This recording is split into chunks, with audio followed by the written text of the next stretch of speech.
Thanks. Thanks, Chair. I'll just start with Lord Robertson first. Lord Robertson, earlier on, you'd made the joke that when you became Defence Secretary, you went along with the joke that that was a demotion. You actually said such as a parochialism in Scotland. So how many of your colleagues actually thought Scotland was too parochial at that time? What you said, you didn't say parochialism in Scotland. Scotland. Such as a parochialism in Scotland. No, he didn't. Yes, he did. No. We'll let Lord Robertson reply. I think, I think there is a degree of parochialism that we have north of the border. I live in Scotland, so I've never been away from it or part of that as well. And the Here's to Us was like us sentiment, is still quite strong. I was in the lounge this morning along with other people, with guys in kilts on their way to Georgia. They looked to me like prosperous middle class businessmen, but they were still dressed in t-shirts and kilts and boots as well. So I don't think. Not sure there was about the observation of guys in kilts, but did attitudes like that did that influence the powers that were given to the Scottish Parliament that was set up, for example? No, not at all. No, Donald Dewar took over from me the Scottish portfolio, because Tony Blair wanted it to be given the highest rank. He was chief whip in opposition. So, it was giving him something that he believed in very strongly, and with the clout and authority that he had within the National Labour Party. They wanted me to go to defence because they wanted somebody there to be able to handle the issues that were facing the country at that time. I mean, if you look at it setting up, Scottish Parliament, quite often we've been told it's the most powerful devolved administration in the world. But if you actually look in a UK context, welfare, including pensions, is fully devolved to Northern Ireland. Energy policy, apart from nuclear energy, is devolved to Northern Ireland. So that's way more powerful in that aspect than even the Scottish Parliament. So, so is there a rationale why that approach was taken, that Scotland didn't get as many powers? Yes, Scotland has got increasing powers all the time, and they're not being used. Nigel Smith, the late Nigel Smith, that Lord Dunlop mentioned, who was the chairman of the Yes Cabinet. My question was, so why were some of these powers devolved to Northern Ireland, but when setting up the Scottish Parliament, it was deemed that Scotland shouldn't have control of these issues. And obviously when the Scottish Parliament was set up, it had much more limited spending powers and borrowing powers. Some of that subsequently changed, obviously, with the two subsequent Scotland Acts, but it was quite a tight setup in terms of powers that were given to the Scottish Parliament. They were huge powers. There were all the powers that had been exercised before when the Scottish office was there and the Conservatives were in power, plus a lot of extra powers, as well as that basic principle that all the powers would go to Scotland except for those that were reserved to Westminster. That was something that wasn't even conceived by the Constitutional Convention, even in its most ambitious time. So that was actually a major step by the UK in terms of the devolution settlement itself. If I can just go to Lord Wallace just on powers and responsibilities of the Scottish Parliament. Now, one of your colleagues, Malcolm Bruce, speaking at a Lib Dem conference in Wales back in 2000, so not long after the establishment of the Scottish Parliament, he said, the Scottish Parliament itself will not be able to meet the aspirations of the Scottish people, however, until it has control over their own revenues. Do you agree with Malcolm on that? Well, we've done an awful lot since in terms of its revenues.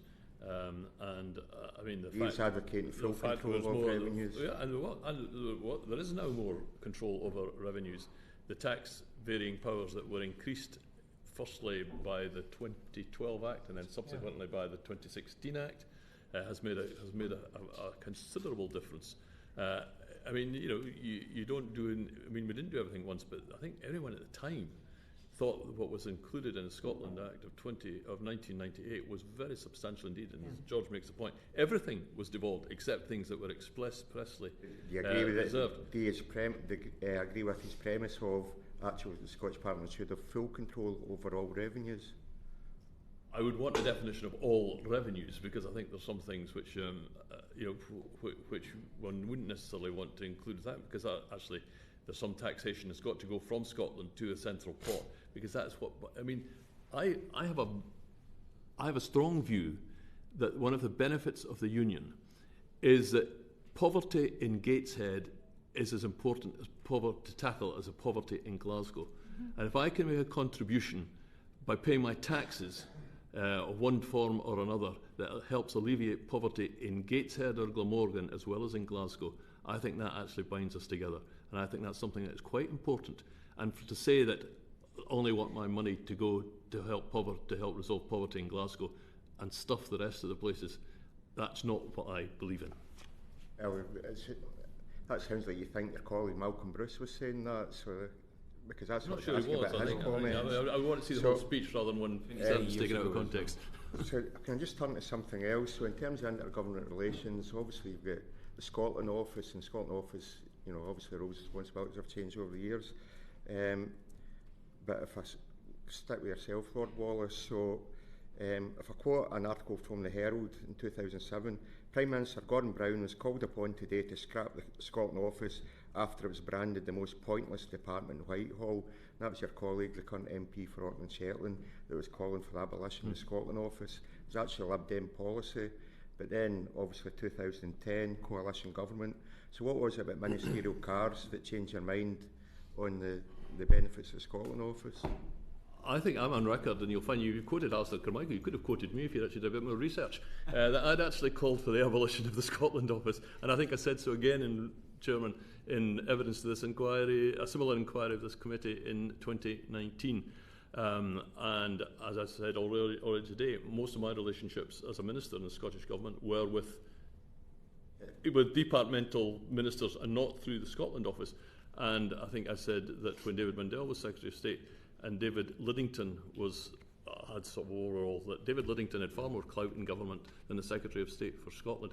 The Scotland Office, I think, did a good job at the time of Scottish Act, the Scotland Bill 12 of 2012 Why do you want and to 26. abolish it and then have two Lib Dem Secretary of States for Scotland? Because there was no Tory to be Secretary of State for Scotland other than David Mundell. It was quite an obvious. If there's no Tory to fill it, and you agreed it should be abolished, why would you then fill that position? Because it was a coalition government and there was not a coalition agreement to abolish the Scotland Office. But some of us have continued since to argue that the Scotland Office should be abolished. I think it did a good job during the passage of the Scotland Act 2012, during the passage of the Scotland Act of 2016. It was an important part then. But otherwise, I think it's far more important that you develop relationships at departmental level and not at the Scotland Office level. We're going to have to wind up. Can I just do one more to Lord Dunlop, if that's okay? So Lord Dunlop obviously spoke about intergovernment relations. You've done a review. You've said that the current Prime Minister is obviously more favourable towards working collegiately with the Scottish Government. But it's not that long ago there was an announcement that 7 towns in Scotland are getting £2 million a year over a 10-year period. There was no consultation in the Scottish Government. My local authority is getting £2 million a year for Town Centre of Kilmarnock. So obviously I'm not going to argue against money coming to Kilmarnock. But there was no consultation in the East Ayrshire Council either in advance of that. So where's the transparency in the actual development of intergovernment relations if Westminster deciding here's some towns that are going to get £2 million a year for 10 years. They're obviously in my constituency. There's actually other ways you maybe argue that the £2 million could be spent in other towns and villages. So why is it Westminster decides that Kilmarnock's getting £2 million a year but can only be spent in Kilmarnock? Well, I mean, I would make 2 points. I mean, I think one of the things that I'm regretful about devolution is that there hasn't been onward devolution from Edinburgh to local areas in Scotland. And I'm not sure about the details of the particular projects in Kilmarnock, but my understanding is that the way this works is that these are local priorities that come to the UK government and they fund those. And from what I can see, that is hugely popular across Scotland. There was no bid process, there was no dialogue, it was just £2 million a year to come. There was a rationale provided. If he doesn't know, that's not going to witnesses. I was making the point that there was no discussions with the local authority or the Scottish Government. Order. This has been a really nice-natured session. It has. So please, let's keep things orderly if we can. And just finally on that, there are sometimes further calls for Westminster to bypass the Scottish Government, send money direct to councils, to local authorities, or to pay for transport projects that are actually, obviously transport has devolved. So again, how does that work with intergovernment relations going forward? Well, my own sort of preference is that the two governments, should work together. Because if you've got two parallel funding streams that never meet, it may be suboptimal. So in my review, because I think a lot of this is about creating the right incentives for more collaborative behaviour. And my sort of view, which wasn't accepted by the government, was that you should use these funds to encourage that sort of collaboration. So I'm on public record as saying that, the government chose not to go that way. I think one of the reasons the UK government may not have gone down that road is, I think, they put in, billions of pounds into city and growth deals and didn't always get the recognition for that money that was put in.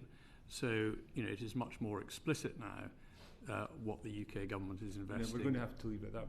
That's a very interesting point at the end there. It's just to get the recognition. But thank you for that. We're going to suspend proceedings just briefly to have the next panel. But can I just say to all of you, thank you ever so much. We knew this would be...